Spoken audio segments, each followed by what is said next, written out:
Have you ever felt like you're speaking a language no one else understands? Like your true value is hidden beneath layers of someone else's expectations, someone else's shine? Raina Walsh knew that feeling intimately. It clung to her like the grease stains on her worn work jeans, a persistent shadow cast by a life spent in the periphery. Back in dusty East Texas, her family home was a shrine to one kind of achievement: the academic, the prestigious, the Ivy League triumph of her older brother, Ethan. His framed diplomas gleamed on the wall, a testament to his intellect, his smooth ascent into the upper echelons of corporate law. Raina's contributions, her hands-on expertise, her quiet dedication to the intricate dance of gears and engines, were simply not celebrated in the same way.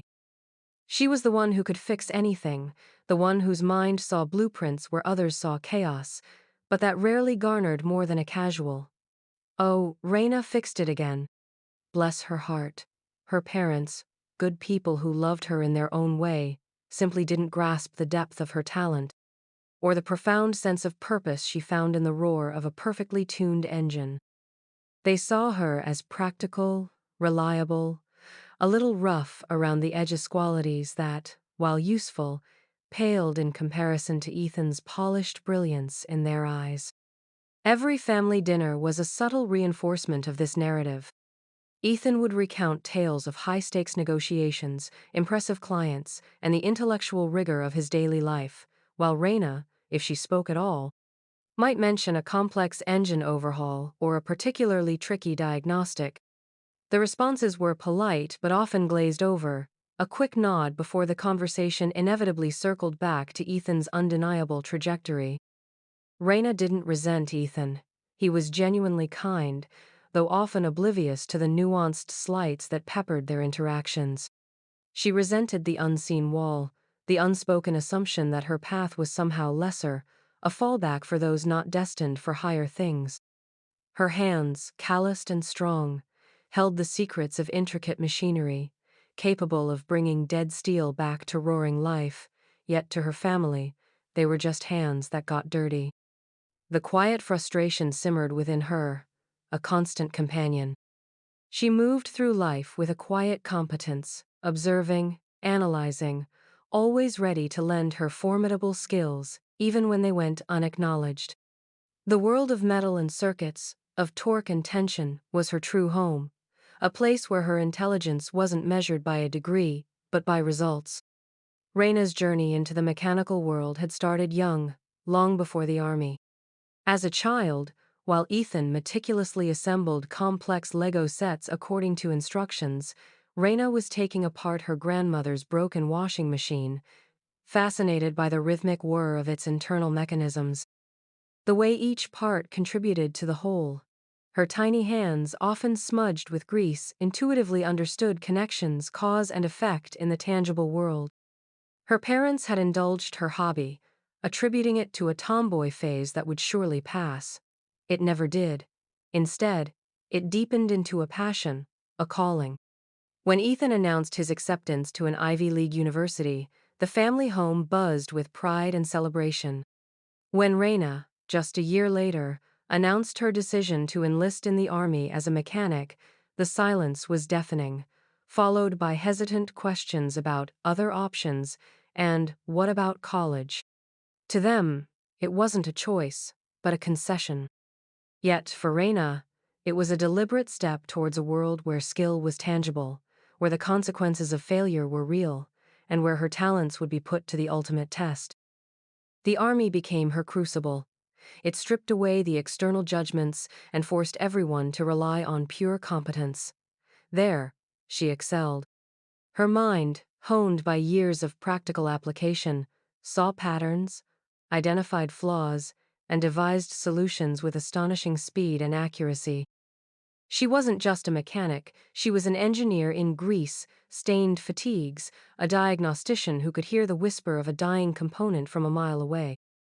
She rebuilt engines under desert suns, repaired critical systems in freezing conditions, and kept vital machinery operational when failure meant catastrophe. Her service was marked by quiet efficiency, commendations tucked away in files she rarely spoke of, and a reputation among her peers as someone who could work miracles with a wrench and a bit of ingenuity. But when she came home, the uniform came off, and with it, the recognition she had earned. She was just Raina again, the one who wasn't Ethan. The weight of that unspoken comparison, the years of feeling invisible, settled back upon her shoulders. She carried the strength of a soldier, the precision of a master craftsman, but in her own home, she felt like a ghost, her triumphs unseen, her potential dismissed. The transition back to civilian life was harder than she'd anticipated, not because of the grind, but because of the pervasive feeling of being misplaced, misunderstood. Life after the army presented its own unique set of challenges, often more insidious than the overt dangers of a combat zone. Raina found herself adrift in a sea of well-meaning but ultimately dismissive civilian attitudes. "So, you fix cars?"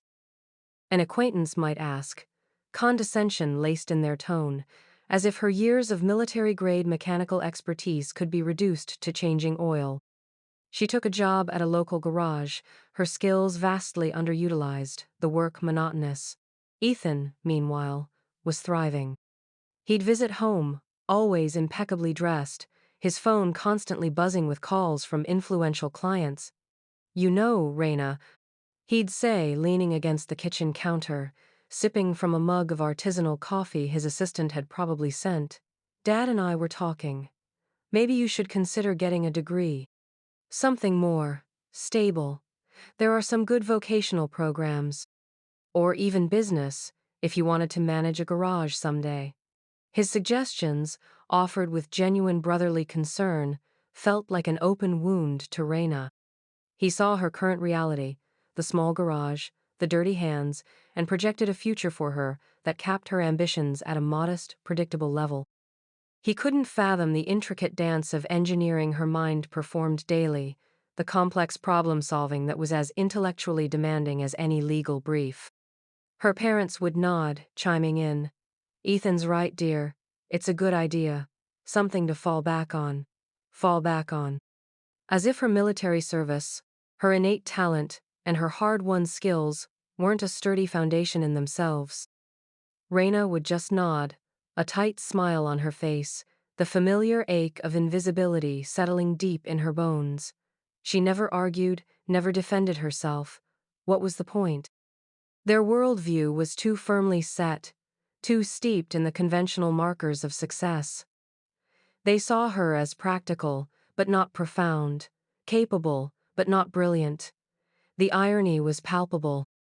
While she changed brake pads and oil filters, her mind was constantly dissecting the world around her, analyzing complex systems, mentally rebuilding everything from a sputtering lawnmower to the faulty air conditioning unit at her parents' house.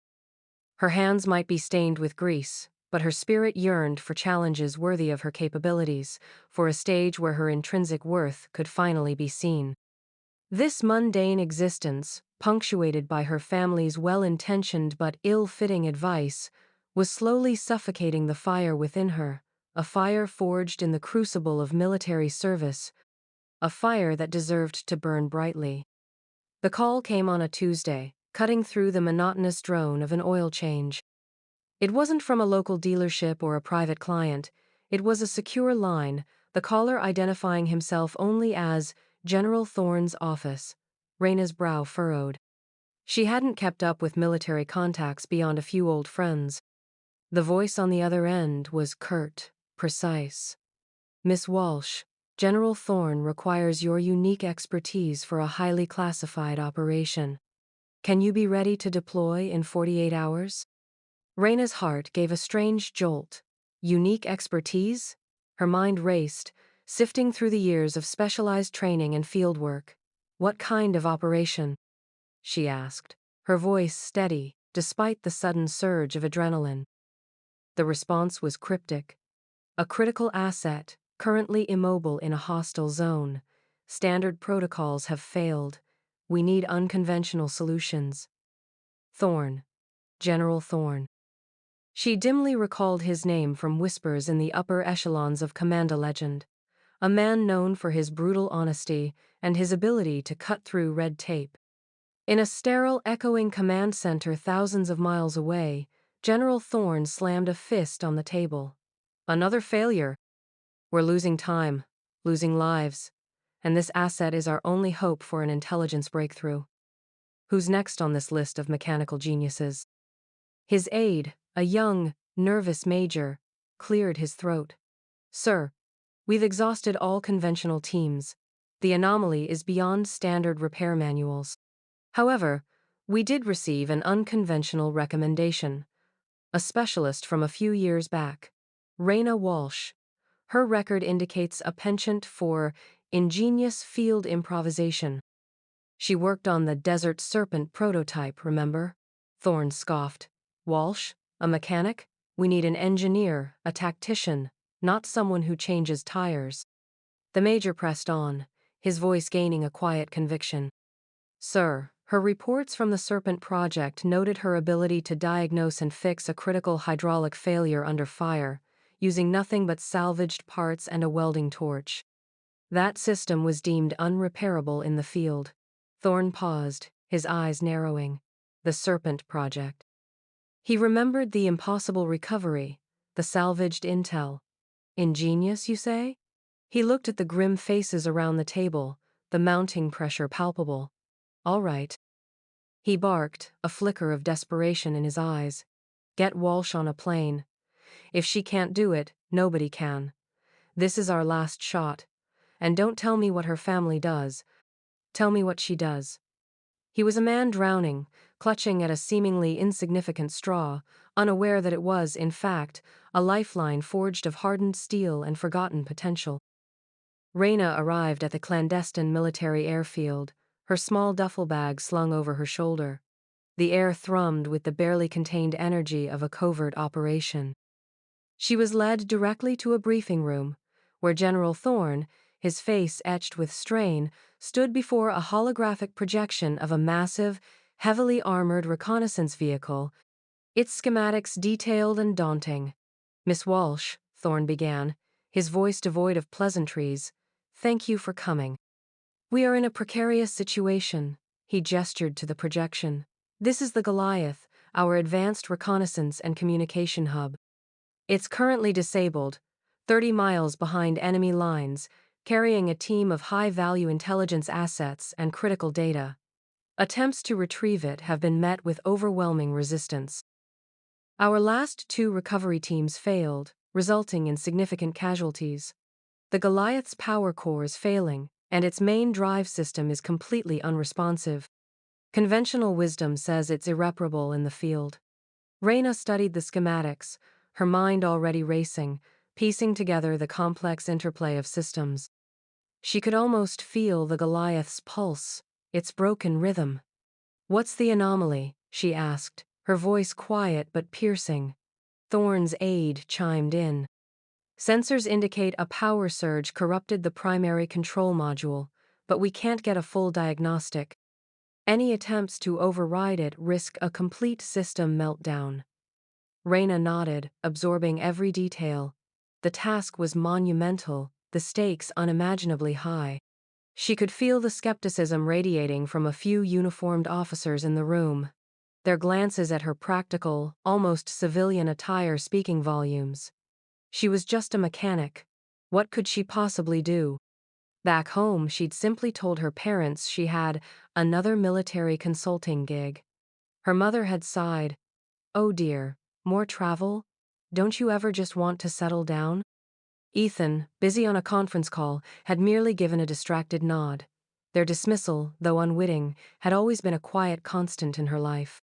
Now, standing on the precipice of a mission that could reshape geopolitical landscapes, she was acutely aware of how truly invisible she had become to them. Yet, a strange calm settled over her. This was her element. This was where the unseen value of her grit truly mattered. She felt the familiar stir of purpose, a deep-seated hum that had been dormant for too long. With a final, determined glance at the projection, Reyna prepared for the most challenging undertaking of her life, ready to prove that true genius isn't always found in a lecture hall. The air in the mission zone was thick with tension, dust, and the distant echo of sporadic gunfire.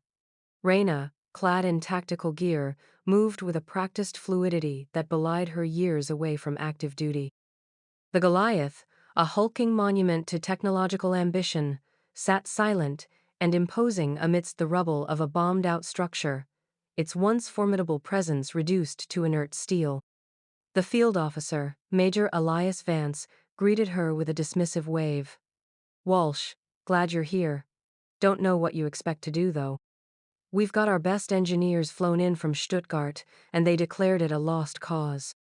Recovery is the only option, and even that's suicide." Vance, a rigid, by-the-book officer, embodied the cynical gatekeeper.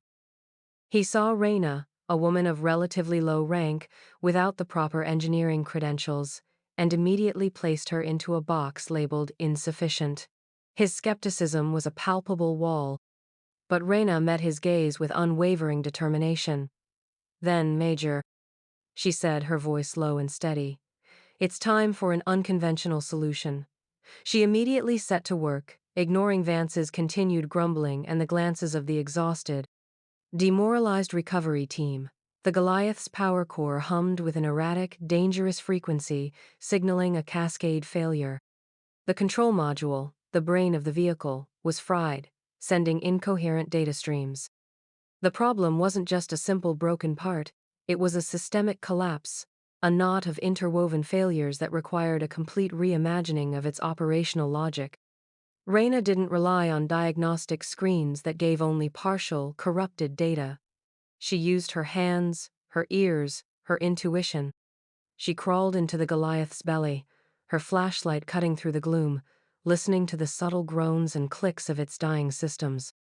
She traced lines, felt for vibrations, smelled for burning insulation. Her fingers danced over wiring harnesses, her eyes, keen and focused, spotted the tiny scorch marks, the microscopic fissures that told a story of catastrophic power surges. The engineers Vance had mentioned had focused on replacing modules, on finding the right part. Reyna knew that wasn't the answer. The very architecture of the Goliath, designed for redundancy, had become its vulnerability in this unique failure. She needed to bypass, to reroute, to essentially perform open-heart surgery on a machine designed to be impregnable, to create an entirely new, functional nervous system from its damaged remnants. This wasn't about following a manual. It was about rewriting the manual on the fly, under immense pressure, with lives hanging in the balance. The crackle of distant gunfire intensified, closer now, punctuated by the dull thud of mortar fire. The enemy was closing in. Major Vance knelt beside Reyna, his face pale, his earlier dismissiveness replaced by a grim realization of their rapidly dwindling time. "We've got inbound, Walsh. How much longer?" Reyna didn't look up, her hands deep within the Goliath's exposed control panel, wires snaking like metallic vines around her fingers. Sweat beaded on her forehead, mixing with the grease and grime. "Give me 5 minutes, Major," she grated, her voice tight with concentration. "I'm rerouting the auxiliary power directly to the drive. It won't be pretty, but it'll move." The Goliath's design, cutting edge and complex, was meant to be foolproof, but Reyna saw its flaws, its over-reliance on a central, now compromised, module. She couldn't replace it. She had to build a bypass, a workaround that utilized dormant systems and repurposed components. She pulled out a small, specialized soldering iron from her kit, its tip glowing. She'd identified a series of redundant power relays designed for emergency lighting that could be repurposed to provide the necessary surge to the drive system, circumventing the main control module entirely. It was a risky, almost reckless maneuver, something no standard protocol would ever permit. It was the mechanical equivalent of performing brain surgery with a butter knife, but it was their only chance. Her movements were precise, almost surgical. She stripped wires with her teeth when her cutters were too large for the cramped space, twisted connections with bare fingers, ignoring the sharp sting of stray currents. The enemy's presence grew more urgent, their shouts echoing in the desolate landscape. A stray bullet ricocheted off the Goliath's armor plate, showering Reyna with sparks and dust. She flinched but didn't break her rhythm. "Almost there," she muttered, connecting the last crucial wire, her eyes narrowed in fierce concentration. She was connecting the power directly, bypasses that would make any conventional engineer cringe, but her intuition, honed over years of battlefield improvisation, screamed that this was the way. The raw power of the Goliath's auxiliary system flowed through her makeshift circuit, a single, dangerous surge. She held her breath, ignoring the shouts of Vance to evacuate. This was the moment. This was the testament to every overlooked detail, every dismissed skill. A shudder ran through the colossal frame of the Goliath. A groan, deep and guttural, echoed from its belly, then a sputtering cough, followed by a roar that shook the very ground beneath them. The dormant giant awoke, its massive tracks slowly grinding into motion. Vance stared, utterly dumbfounded, as the Goliath, moments ago a lifeless hulk, now rumbled forward, its powerful engine a symphony of controlled chaos. It moved, he whispered, a tremor of disbelief in his voice. Reyna, pulling herself out of the Goliath's internal compartment, wiped a streak of grease from her cheek. "It's not pretty, Major, and it's running on fumes and a prayer. But it's moving." She hadn't just fixed it. She had resurrected it, breathing life into dead steel through sheer force of will and a genius that defied convention. The relief on the faces of the trapped intelligence team was profound, their eyes wide with awe as Reyna, the mechanic, had achieved what countless experts had deemed impossible. The successful extraction was chaotic but triumphant. The Goliath, limping but alive, carried its invaluable cargo and crew to safety. General Thorne arrived at the recovery point, his grim expression replaced by a look of sheer astonishment as he witnessed the resurrected Goliath roll into view. He immediately sought out Reyna, his gaze cutting through the celebrating soldiers. He saw not just a mechanic, but the raw, unadulterated brilliance of a problem solver who had peered into the heart of an impossible challenge and bent it to her will. "Walsh?" Thorne said, his voice husky with emotion. "You did it. You pulled off a miracle." Reyna simply nodded, exhaustion weighing heavily on her, but a quiet satisfaction bloomed in her chest. For the first time in a long time, she hadn't just been useful, she had been essential. Her hands, still stained with the proof of her labor, had spoken a language the world had finally understood. The echoes of Major Vance's earlier dismissiveness seemed distant now, replaced by his sheepish admiration. The raw power of her skill had transcended the barriers of prejudice and rank, demonstrating that true worth was an intrinsic force, not a conferred title. Weeks later, back on American soil, the echoes of the mission still resonated through the hushed halls of power. Reyna, back in her civilian clothes, received a summons to the Pentagon. She walked into a grand room, her practical boots silent on the polished marble. General Thorne stood at a podium, flanked by high-ranking officials. He cleared his throat, his gaze sweeping over the assembled dignitaries. "Ladies and gentlemen," he began, his voice carrying the weight of solemn authority.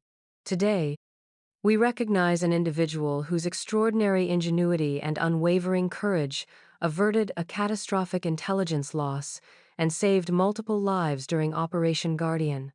Traditional methods failed us.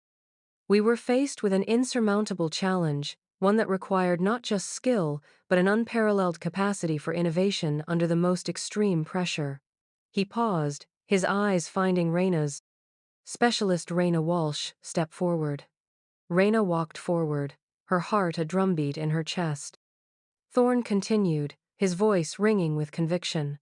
"For her unprecedented feat of engineering and her profound dedication, effective immediately, Specialist Walsh is being awarded the newly established National Guardian Medal, a distinction reserved for those who, through exceptional technical prowess and valor, protect our nation's most vital assets." and with it, the honorary title of Master Engineer of the Commonwealth, a title that places her among the foremost minds in defense technology. The room erupted in applause, a wave of genuine admiration. A photographer captured the moment Thorne pinned the gleaming medal to Reyna's chest, a symbol of recognition that transcended rank, a title that no one could ignore. Back home, her family watched the news report on their living room television. Ethan, who had been on the phone discussing a major acquisition, dropped his device. His jaw slackened. Their parents stared, silent, their faces a mixture of confusion and dawning realization. This wasn't just another military consulting gig. This was something profound, something undeniable. The camera zoomed in on Reyna, her face serious, humble, but with a quiet strength that had always been there, just overlooked. Master Engineer of the Commonwealth. The words hung in the air, transforming their entire understanding of their daughter, their sister. It wasn't just stripes. It was a badge of honor that proclaimed her true worth to the world, a value they had unknowingly suppressed for far too long. The weight of their past dismissal crashed down upon them, a sobering, humbling truth. The National Guardian Medal and the title of Master Engineer of the Commonwealth transformed Reyna Walsh's life, not by changing who she was, but by finally allowing the world to see her. The phone calls that once dismissed her now clamored for her expertise. Universities offered her honorary degrees, defense contractors vied for her consultation, and the military sought her input on future projects. She accepted select opportunities, choosing to mentor young, aspiring engineers, particularly those from unconventional backgrounds, showing them that genius wears many faces and often carries a wrench. Her family's transformation was perhaps the most profound. Ethan, initially stunned, became her most ardent supporter. He flew to Washington for her formal Pentagon ceremony, standing proudly beside her, a look of profound respect in his eyes. Later, he confessed, his voice thick with emotion, "Reyna, I always thought I was the smart one, the one who understood how the world worked. But you see things I never could. You build, you create, you saved lives. I'm truly sorry I never saw that sooner." It wasn't just words, it was a genuine admission, a bridge built over years of unspoken assumptions. Her parents, their eyes now full of a fierce, protective pride, began to understand that true brilliance wasn't confined to a classroom or an office building. They visited her workshop, fascinated by her explanations, finally grasping the complexity and artistry of her mechanical world. The framed photo of Reyna, the National Guardian Medal gleaming on her chest, now sat prominently beside Ethan's diplomas, a testament to a different, equally valid kind of triumph. Reyna, no longer feeling the need to prove herself, found a quiet strength in this newfound recognition. She continued to work with her hands, to solve impossible problems, but now she did so with the knowledge that her contributions were valued, her voice heard, her unique perspective embraced. The once invisible daughter had emerged as a guiding light, a catalyst for others to recognize the hidden gems in their own lives. Her story became a whispered legend in military circles, a modern fable of ingenuity and perseverance. It echoed a timeless truth that the greatest potential often resides in the most unexpected places, obscured by prejudice or the quiet hum of the status quo. So, what hidden genius walks among you, unrecognized? Whose quiet competence are you overlooking simply because their path doesn't conform to your expectations? Reyna Walsh's story isn't just about a woman who fixed a machine. It's about the profound human capacity to be more than we appear, to achieve the impossible when given a chance. It's about the silent strength of those who labor in the shadows, their worth waiting to be acknowledged. Her journey reminds us that true value isn't measured by the labels we attach to others, but by the impact of their actions, the depth of their skill, and the unwavering spirit of their heart. It implores us to look beyond the obvious, to listen to the whispers of untapped potential, and to celebrate the diverse forms that greatness can take. Because when we finally see the unseen, when we validate the overlooked, we don't just empower an individual, we enrich our entire world, creating space for miracles to unfold. Do not let another person's true light remain hidden. Share this story, not just as an inspiration, but as a challenge. Challenge yourself to truly see the people around you, to recognize the quiet brilliance in their everyday actions. Challenge others to break free from the molds of expectation and dare to shine in their own unique way. The world is full of Raina Walshes, waiting for their moment, waiting for someone to truly see them. Be that someone. Look deeper, listen closer, and always remember that the most extraordinary gifts often come wrapped in the most ordinary packages.